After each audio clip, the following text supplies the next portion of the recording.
Homemade moisturiser हर किस्म की जिल्द के लिए बेहतरीन। Glow, Titan, plump.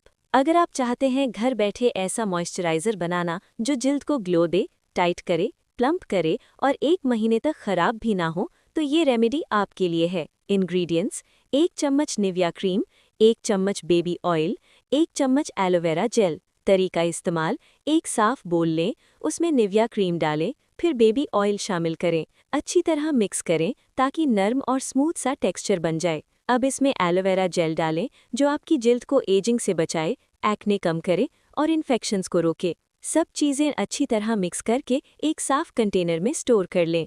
बेनिफिट्स: जिल्द को गहराई तक मॉइस्चराइज करे, चेहरा प्लम्प और टाइट करे, जिल्द को ग्लोइंग और सॉफ्ट बनाए, खुश्की, फाइन लाइंस, दाने कम करे।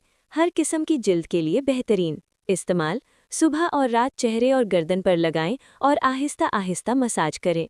ये मॉइस्चराइज़र जिल्द में फ़ौरन जज़्ब हो जाता है। ये क्रीम 1 महीने तक चलती है। बस इतना सा सादा सा होममेड मॉइस्चराइज़र और आपकी स्किन हो जाएगी ज़्यादा ग्लोइंग, ज़्यादा सॉफ्ट और ज़्यादा यूथफुल। ट्राई करें और रिज़ल्ट खुद देखें।